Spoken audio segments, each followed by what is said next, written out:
Leviticus chapter 7. These are the regulations for the guilt offering, which is most holy. The guilt offering is to be slaughtered in the place where the burnt offering is slaughtered, and its blood is to be splashed against the sides of the altar. All its fat shall be offered, the fat tail and the fat that covers the internal organs, both kidneys with the fat on them near the loins, and the long lobe of the liver, which is to be removed with the kidneys. The priest shall burn them on the altar as a food offering presented to the Lord. It is a guilt offering. Any male in the priest's family may eat it, but it must be eaten in the sanctuary area. It is most holy. The same law applies to both the sin offering and the guilt offering. They belong to the priest who makes atonement with them. The priest who offers a burnt offering for anyone may keep its hide for himself.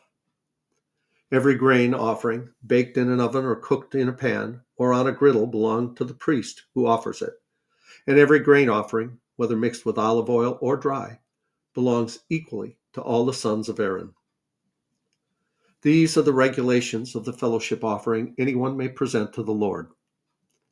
If they offer it as an expression of thankfulness, then along with this thank offering, they are to offer thick loaves made without yeast and with olive oil mixed in, thin loaves made without yeast and brushed with oil, and thick loaves of the finest flour, well kneaded and with oil mixed in.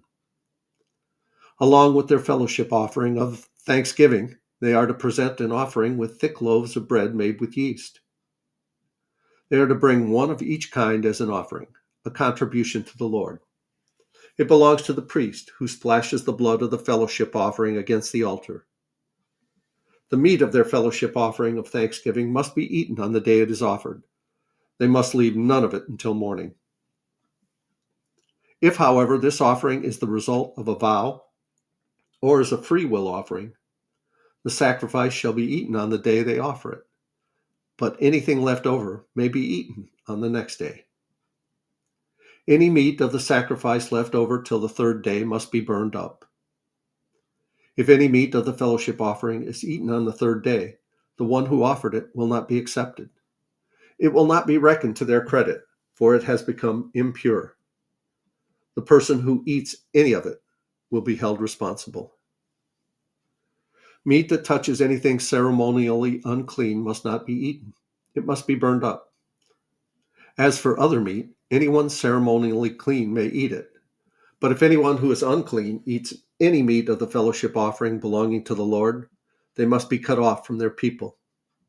Anyone who touches something unclean, whether human uncleanness or unclean animal or any unclean creature that moves along the ground, and then eats any of the meat of the fellowship offering belonging to the Lord, must be cut off from their people.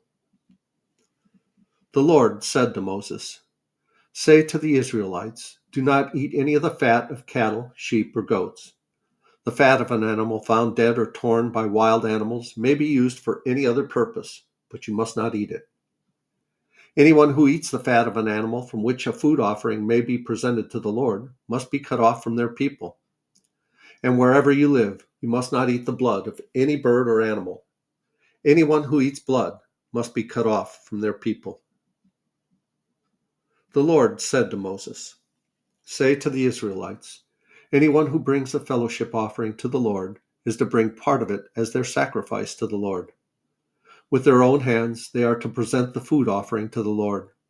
They are to bring the fat together with the breast and wave the breast before the Lord as a wave offering.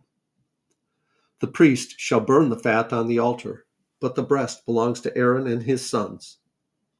You are to give the right thigh of your fellowship offering to the priest as a contribution.